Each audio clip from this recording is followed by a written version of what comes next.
In the space of 1 year, Rome burned through 6 emperors. Not 6 candidates, not 6 dynasties, 6 men who actually held the title of emperor. And by the end of 238, 4 of them were dead, 1 had ruled for 10 days, 2 lasted 3 months, and only 1 survivor was a teenage puppet. This wasn't just a bad year.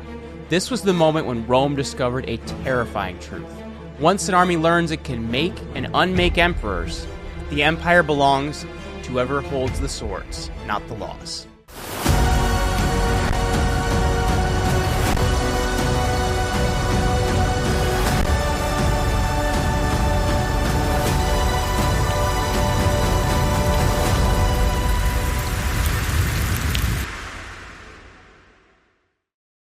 Welcome back to Jeremy Roman Empire. I am your host, Jeremy Ryan Slate, the CEO and co-founder of Command Your Brand. We help our clients to appear on the right top podcasts.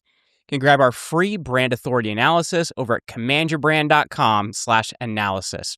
Reminder, if you're brand new to this channel, to like this video, leave us a comment, or smash that subscribe button if you want to learn more Roman Empire history. And today we're diving into the year of 6 emperors. How a tax revolt in Africa, a panicking Senate, and a furious army turned Rome into the world's most dangerous workplace. And it set the pattern for 2 centuries of crisis. Before 238 AD, the warning signs were already there. In 235, the Emperor Severus Alexander was murdered by his own troops on campaign. Not because Rome was collapsing, because the soldiers didn't like his decisions. And that's your first red flag, when policy disagreements are solved with assassination. Well, succession is no longer a system, it's an auction. Out of that chaos comes Maximinus Thrax, a giant Thracian soldier and the first emperor who probably never even visited Rome. He was adored by the troops and hated by elites. Think of him as the ultimate military strongman CEO, promoted from the factory floor straight into the corner office, but still answering to the workers with spears. To keep the army loyal, he paid them massively, but that money had to come from somewhere. So Maximinus jacks up taxes across the provinces and squeezes wealthy landowners and ignores the Senate completely. One province in particular feels the pain: Africa Proconsularis, Rome's grain basket and the home to a lot of rich and angry elites. And that's where the match is lit. In early 238, in Africa, local landowners have had enough. They revolt against Maximinus' officials, and they need a figurehead. They choose Gordian I, an elderly, respected senator.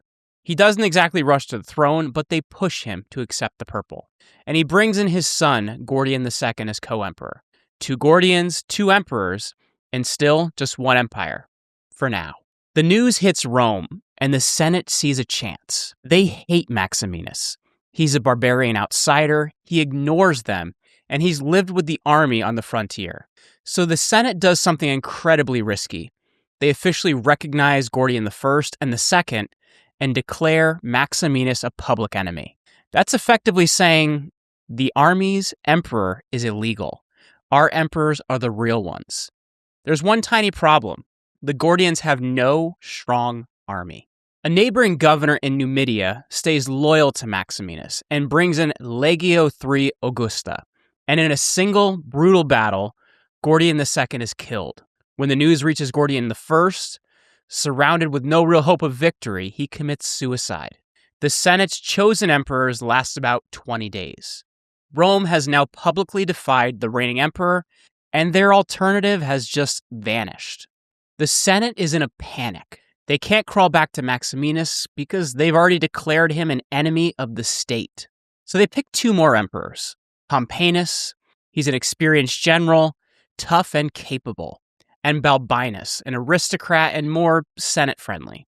The idea is balance, one to deal with the army and one to keep the elite happy. On paper, it's clever, but in reality, they just created a 2-headed target. Meanwhile, Maximinus is furious.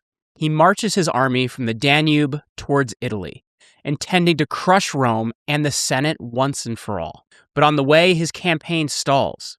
Logistics, supply problems, and exhausted men. His own soldiers start blaming him for the misery and the lack of plunder. And remember what we learned back in 235. If you don't like the emperor, you replace the emperor. Outside the city of Aquileia, Maximinus' own troops turn on him and kill him and his son. So problem solved, right? Maximinus is dead. The Senate's emperors, Pompeianus and Balbinus, are in Rome. Crisis over. Well, not even close. And here's the twist. The Praetorian Guard, the imperial bodyguard, has been completely cut out of the process. They didn't choose Pompeianus and Balbinus. The Senate did. Pay and prestige are threatened. They feel sidelined, and they're armed in the capital and standing between the emperors and everyone else. It's a bad mix. Tensions rise. Rumors spread that Pompeianus and Balbinus don't trust each other. Crowds riot, and the guard feels insulted and insecure. In July 238, during a festival, Praetorians storm the palace, drag both emperors into the street, and murder them. 2 more emperors gone. We're at 5 so far this year, with blood literally in the streets. The Senate and the Guard both realize something. They need a compromise figure, someone harmless, prestigious, and controllable. They settle on Gordian III, a teenager and who's a relative of Gordian I. He's popular with the Roman crowd and symbolic of the good emperors who died. And most importantly, he's too young to rule alone. Real power sits with the Praetorian prefects and advisors. Gordian III is emperor number 6 of 238, and the only one who survives the year. On the surface, the crisis is over. Rome has peace, for now. But underneath, the lesson has been burned into the system. Provinces can make emperors, and the Senate can try to make emperors. The army and the guard can unmake any of them. Succession is no longer about law, tradition, or dynasty. It's about who can move troops the fastest. The year of 6 emperors didn't destroy Rome overnight, but it did something arguably worse. It normalized chaos. After 238, everyone understood.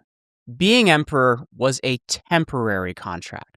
The real job interview was the army, not the Senate. And if you pushed the wrong group too hard, provincial elites, praetorians, and frontier legions, your reign could be measured in days, not decades. This is the template for the crisis of the 3rd century. Short reigns, civil wars, emperor making generals, provinces acting like independent states. Rome didn't just lose control in 1 year. In 238, it lost control of the rules of the game. When institutions stop deciding how power is handed over, and violence starts deciding instead, you can have an empire on the map, but the collapse has already begun. In a future video, we'll look at how this new normal leads to breakaway empires, foreign invasions, and emperors who reign for months instead of years. This has been Jeremy Roman Empire. I'm Jeremy Ryan Slate. Be sure to like this video, leave us a comment, and smash that subscribe button if you want to learn more Roman Empire history.